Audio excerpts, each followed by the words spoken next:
In an empty theatre, in the midst of a global pandemic, I challenged a group of groundbreaking wrestlers to delve deep into wrestling's rich history.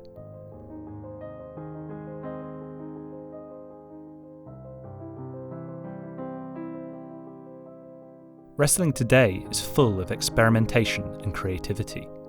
A new generation of performers are pushing wrestling to its limits. This project reimagines wrestling on the stage through the lens of the historical, tracing a new lineage and suggesting a new form, a kind of performed wrestling. I'm Thomas Dawkins and I've been performing as Cara Noir for the last 4 years, but I've been wrestling for 10. I've gone through quite an interesting journey with wrestling, going from a really kind of strict, disciplined British kind of tech, not climbing to the top ropes, and then kind of breaking free of that identity and then going really kind of crazy with it.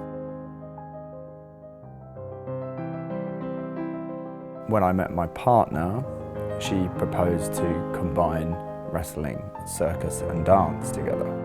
And from that moment, I realised that I could kind of really kind of expand and play with this kind of very rigid art form that I'd learned and apply it to theatre, cabaret, performance. And now you can see that in a lot of the work that I actually produce. There is a lot of influences from things like comedy, clowning, Greek tragedy. The more out there I can go with the formulaic style of wrestling, the more I feel it connects with the audience and comes at wrestling from a different approach. To understand what makes contemporary wrestling so exciting, we might look to the past, to wrestling's earliest flirtations with performance. For me, what I really love is the history of wrestling. When you're passionate about an art and you're studying an art, you need to know the history to know how to reference it and play with it. And I think that giving the opportunity to kind of play with things that are kind of myths and legends of wrestling, of course it was incredibly exciting.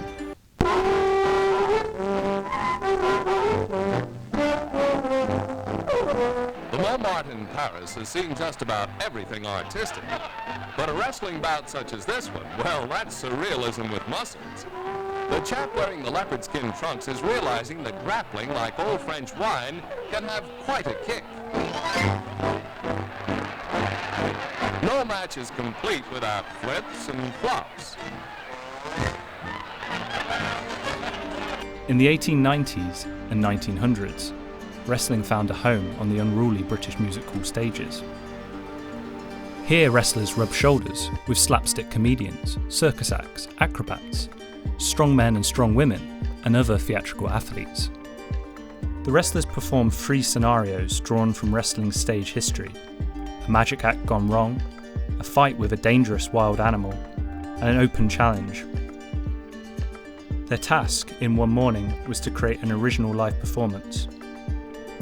All the performances featured 2 wrestlers, who use a classic wrestling match structure. The pairs could also be read as double acts, referencing the comedy duos of yesteryear.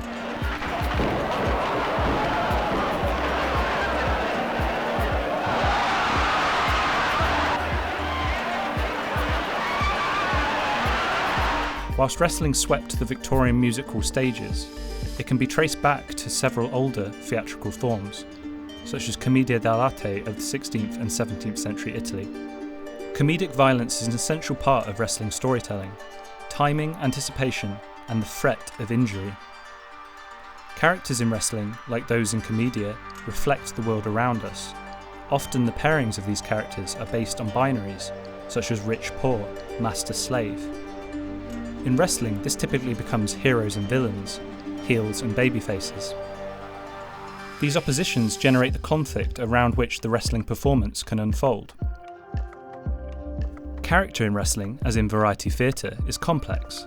In these performances, the wrestlers are using their existing personas to play new characters created specifically for each story. Performer Paddy Towsley's wrestling persona, Gene Money, becomes veteran brawler Money Martino, and in the final performance, the magician's assistant, Bob. Hello.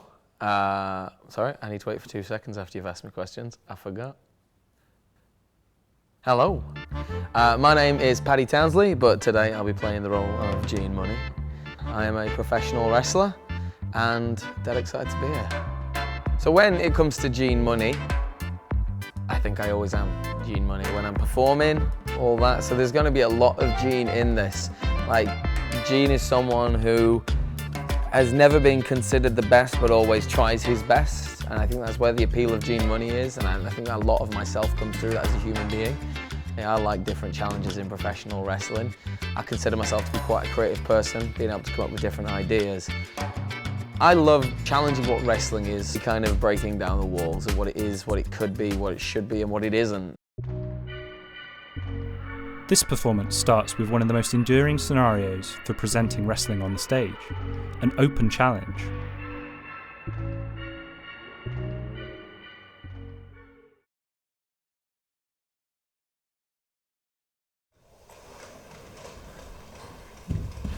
Ladies and gentlemen, boys and girls, are you ready?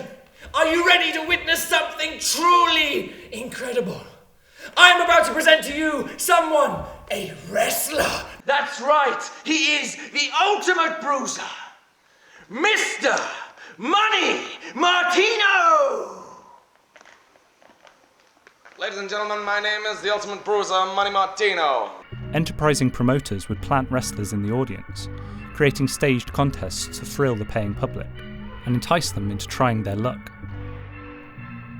This was open to sabotage. Unknown wrestlers, eager for fame and fortune, were known to hide in the audience, disguising their appearance, dramatically revealing themselves and then attempting to upstage the more established grappler. In this production, the promoter character also plays the planted audience members. Ladies and gentlemen, did you see him break that man's back too? Wow! Incredible to see! During the course of the 3 open challenges, the performers evolve their wrestling style. In the moves, names, and dialogue, we see the 1900s catch as catch can, 1970s world of sport era, and finally the attitude era of the 1990s. My name is Richard Summers Calvert. I play the role of Charles Crowley within the wrestling world.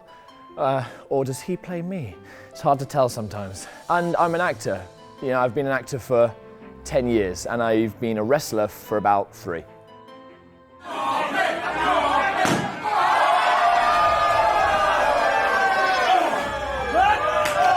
The challenges of putting these performances together, well, of course I haven't done it before, so I was thinking, right, okay, so, we're putting on a performance and incorporating wrestling. And then I was like, are we wrestling and adding more theatrics? And that was really interesting for me because actually I tried both. And one version was very different to the other, but both worked very well. Like, we're very used to telling these stories, and something about wrestling that I love is that you can tell a really obvious story through wrestling, but there's so many nuances.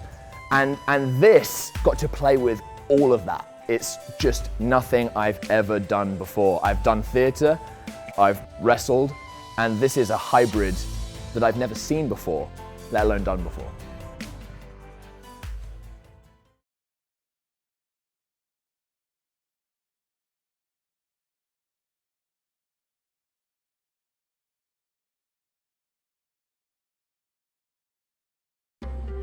The world-famous Eugene Sandell, a strongman, wrestler and physical culture pioneer, once famously wrestled a wild lion as part of his stage act. However, the lion proved to be an unwilling opponent.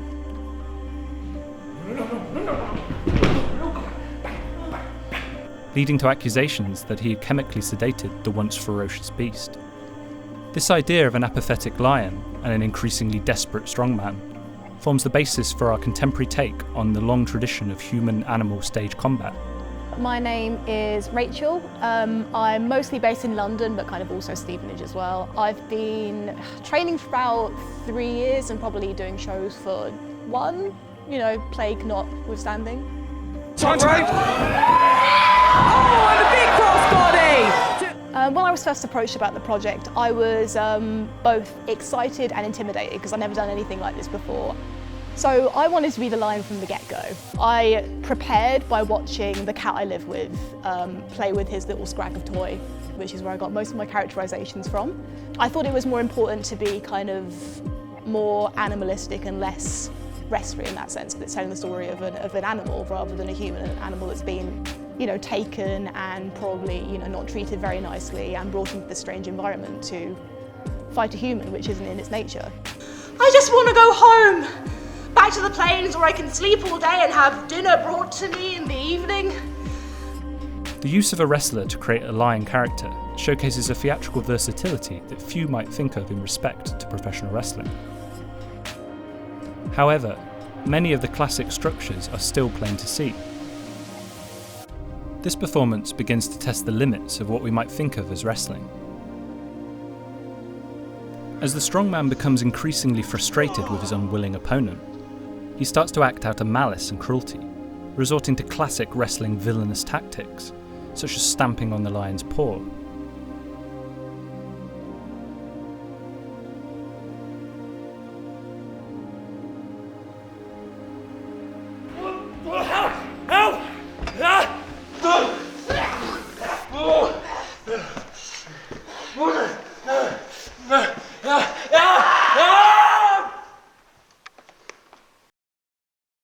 Comedy and wrestling is linked. There's no difference really. It's all about building tension and release, set up, punchline. Without that, wrestling becomes dull.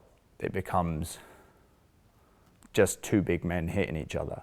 And we've passed that point. We know it's not real, it's performative. And to be taken seriously as performers, we have to treat it that way. In the final act, wrestling's limits are pushed even further. My name is Giselle Mayordo.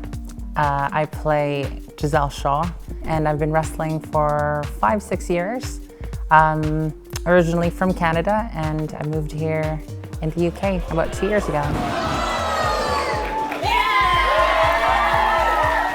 I was told I was going to be an evil magician, so already I was thinking I could relate to it, you know, and it's not the norm. Always want to try something new and something different.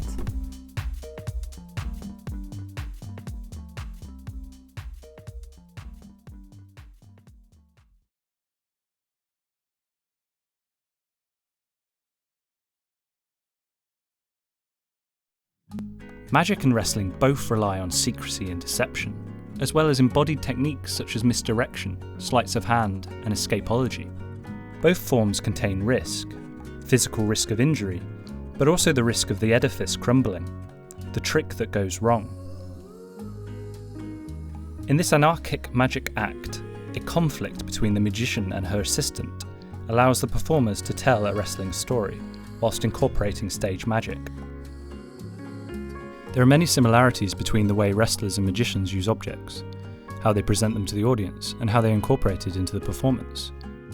Magic props become weapons for acts of wrestling violence. In this final story, we see the fingerprints of other theatrical forms, chiefly the melodramatic violence of French Gonguignol theatre, known for its artificial, highly theatrical on-stage horror. In much of popular culture, wrestlers are typically portrayed as hulking, muscle-bound, spandex-clad B-list soap opera actors, their athleticism undermined by accusations of fakery, and their theatricality negatively defined as overly masculine melodrama. Such narrow depictions belie a far more complex artistry. Contemporary independent wrestlers are like the Swiss Army knife of performers, diverse entertainers, highly trained athletes, skilled comedians, and compelling storytellers. Wrestling isn't taught in art schools, it's learnt in the ring, in the community centre and the holiday camp. Over 100 years of knowledge passed from wrestler to wrestler, from bell to bell, bump after bump, an embodied history. Professional wrestling, the maligned and misrepresented bastard child of sport and theatre. Too unruly, too fake, too commercial, too working class. A base form of entertainment that has always evaded categorisation. It is not the intention of this project to say categorically what wrestling is or isn't. Wrestling is messy, outlandish, spontaneous, unpredictable. That's what makes it so compelling. And that's why it's endured for over 100 years.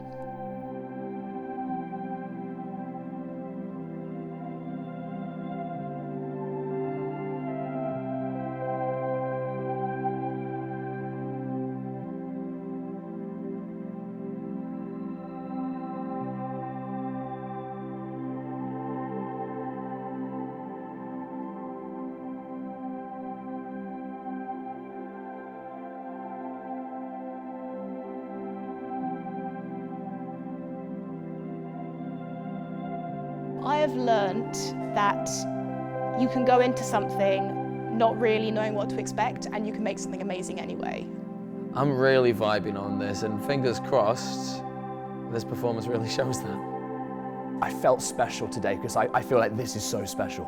And the fact that I'm a part of that just feels incredible. Today is pretty cool because, you know, I get to experiment. I get to be creative and, you know, just free.